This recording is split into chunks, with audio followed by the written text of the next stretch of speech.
Why do women seem to get that reactive leadership doesn't work for them? I'm Suzanne Rath, and you're listening to Endures for your daily dose of endurance, leadership and life lessons. So I have just delivered my workshop at Agile Trends in Brasilia, and it was on Endures for Agile leaders. And in it, we spoke about 3 of my 9 core catalysts. So Envision Peak, Design Rhythm, and Propel Ascent. And these make up part of my performance advancement pathway.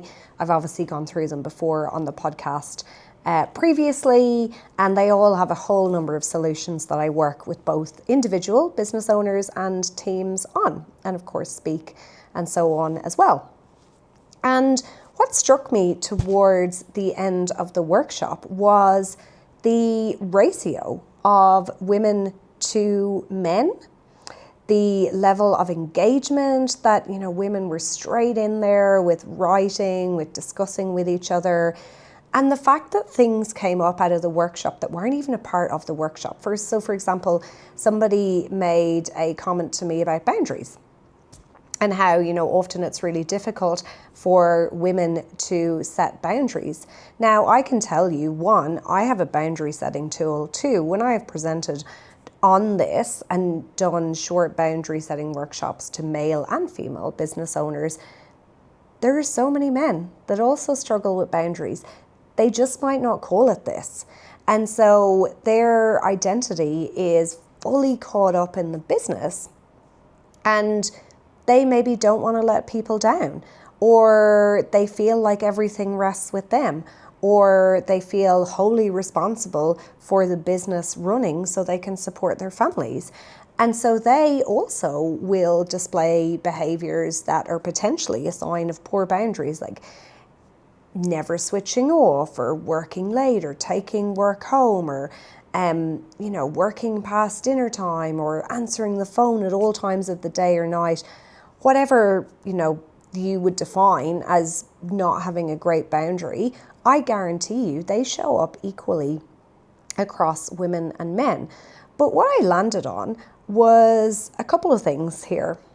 So number 1, high performance, as we have traditionally seen it, is very much around hustle culture, and it involves being all in almost on what you're doing, right? So traditionally, men have been able to be all in work or business or whatever, because they have traditionally had somebody at home doing the washing, taking care of the kids, whatever the case might be, to take over those other things.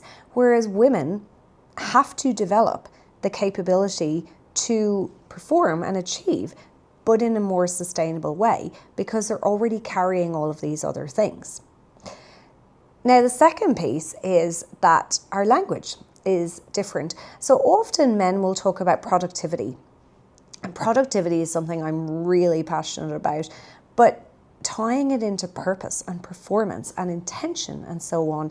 So rather than just action and busyness for the sake of being busy, actually being productive in the right direction. So creating leverage, moving the needle. These things are necessary for all business owners, for all leaders. It doesn't matter what industry you're in, it doesn't matter what gender you're in.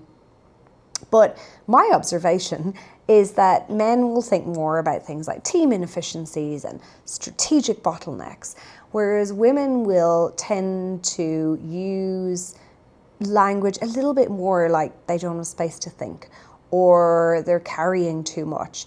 And I wonder if part of this is that there are other things at home, or other things that just actually need to take place, right? And so what I really landed on from today is that women don't need to be told that they need a system redesign, because they're already carrying this invisible cost of this.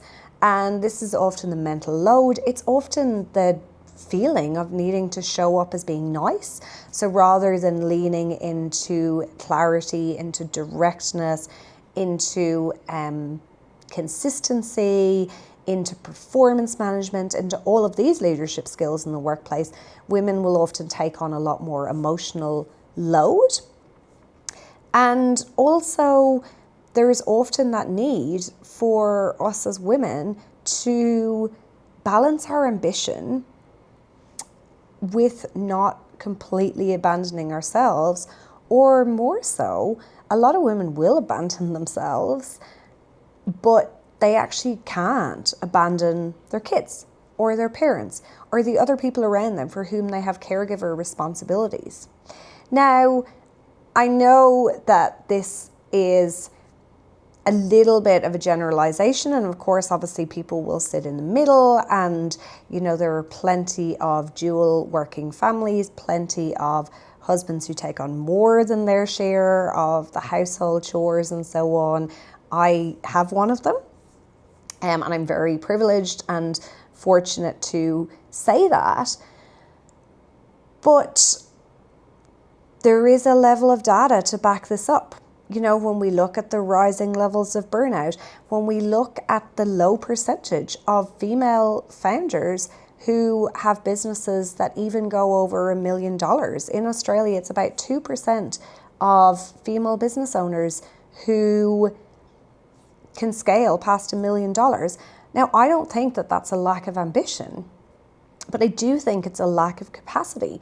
And so the 3 core outcomes that I am passionate about, they relate to everyone in every workplace. We all could do with more focus. We all could do with more momentum. We all could do with actualizing our true potential. But maybe it's just that some of the women in the room are teetering on that edge where they feel like they really need this right now. So I would love to hear your thoughts on this. And I look forward to seeing you tomorrow for more from Endures. Bye.